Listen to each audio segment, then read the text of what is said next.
السلام علیکم ورحمۃ اللہ وبرکاتہ۔ مولانا عمر پالنپوری صاحب کا زبردست بیان۔ احد کے اندر اللہ کی ابائی ہوئی مدد اٹھ گئی۔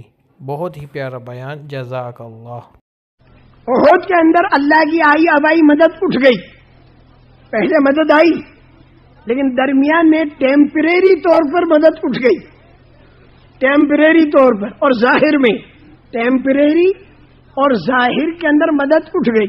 وہ کیوں اٹھی؟ اللہ نے 4 باتیں بتائیں۔ جب یہ 4 باتیں ہوں گی تو مدد آئی ہوئی اٹھ جائے گی قیامت تک کے لیے۔ یہ بات بتا دی اللہ نے۔ اللہ نے بتایا بدر کے بارے میں، کیا بتایا؟ وَلَقَدْ نَصَرَكُمُ اللَّهُ بِبَدْرٍ وَأَنْتُمْ أَذِلَّةٌ فَاتَّقُوا اللَّهَ لَعَلَّكُمْ تَشْكُرُونَ۔ تم بے سر و سامان تھے اور بدر میں مدد ہو گئی 3 باتوں سے: صبر، تقوی اور گڑ گڑانا۔ اور احد میں بھی اللہ کہتا مدد تو آ گئی، کیونکہ اللہ کا وعدہ ہے مدد کا دین کا کام کرنے والوں کے ساتھ، تو احد میں بھی مدد آ گئی۔ وَلَقَدْ صَدَقَكُمُ اللَّهُ وَعْدَهُ إِذْ تَحُسُّونَهُم بِإِذْنِهِ۔ اللہ نے اپنا وعدہ سچا کر دکھایا احد میں، جبکہ تم لوگ زہریلے پھوڑوں کا آپریشن کرتے ہوئے جا رہے تھے، خراب لوگوں کا، لیکن تمہارے اندر 4 باتیں پیدا ہو گئیں، تو اس لیے مدد اٹھ گئی۔ ان 4 باتوں میں ایک بات دنیا کی طرف ارادہ کرنا، وہ جو مال غنیمت تھا اس کی طرف نگاہ کا جانا، تو اس سے بھی 3 باتیں پیدا ہو گئیں۔ ایک تو رائے میں کمزوری آ گئی، امیر کہتا رکے رہو، اور یہ کہتے کہ بھائی اب رکنے کا کوئی کام نہیں، نیچے اتر کے کام کریں ہم، تو رائے میں کمزوری آ جاتی ہے جب انسان کی نگاہ دنیا کی طرف چلی جائے۔ اور دوسری بات آپس میں کشاکش ہو گئی، یہ کچھ کہہ رہا یہ کچھ کہہ رہا۔ اور تیسری بات جب نگاہ دنیا کی طرف جاتی ہے تو پھر آدمی بات نہیں مانتا۔ ایک بات پیدا ہوئی تو اس سے 3 باتیں پیدا ہوئی، تو مدد اللہ کی اٹھ گئی۔ اس کو اللہ کہتے ہیں حَتَّى إِذَا فَشِلْتُمْ وَتَنَازَعْتُمْ فِي الْأَمْرِ وَعَصَيْتُمْ مِنْ بَعْدِ مَا أَرَاكُمْ مَا تُحِبُّونَ۔ یہاں تک کہ مدد تو آ چکی تھی احد میں، لیکن حَتَّى إِذَا فَشِلْتُمْ، جب تم رائے کے اندر کمزور پڑ گئے، وَتَنَازَعْتُمْ فِي الْأَمْرِ، اور معاملے میں آپس میں تمہارے کشاکش ہو گئی، وَعَصَيْتُمْ، اور تم نے بات نہیں مانی، مِن بَعْدِ مَا أَرَاكُمْ مَا تُحِبُّونَ، حالانکہ اللہ نے تم کو غلبہ دکھا دیا۔ اور یہ کیوں ہوا؟ تم میں سے کچھ لوگوں کا ارادہ دنیا کا ہو گیا، اگرچہ وہ حرام نہیں تھا، تو دنیا لے کے دین پر ہی لگانی تھی، اور تم میں سے بعض وہ تھے کہ جن کا ارادہ آخرت کا تھا۔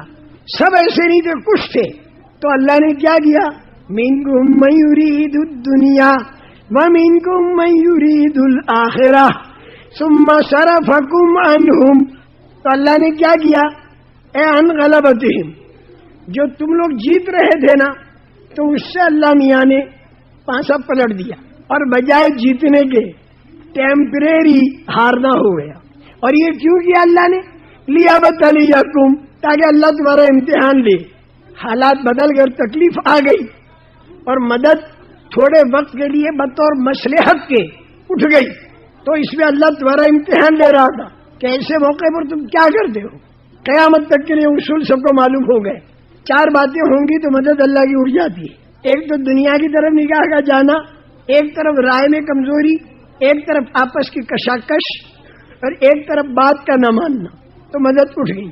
لیکن اب صحابہ کے مدد اٹھی اور یہ چند باتیں آ گئیں، تو قیامت 14ویں اور 15ویں صدی کے لوگ صحابہ کی شان میں گستاخیاں کریں گے، تو اللہ میاں نے یوں کہہ دیا کہ یہ خوب تھا، اور روحانی طاقت بھی تھی، نبیوں کے سردار ساتھ میں، صدیق اور فاروق کی طاقت ساتھ میں، سارا معاملہ ریگولر ایمان والوں کے پاس، اور وہ جو بغیر ایمان والے ان کی تعداد بھی تھوڑی اور سامان بھی تھوڑا، لیکن یہ جو دین کے کام کرنے والے تھے نا، ان میں سے کچھ لوگوں کے دل میں یہ خیال آ گیا کہ بدر میں تو ہم 300 اور ہمارے دشمن ہم سے 3 گنا، اور یہاں پر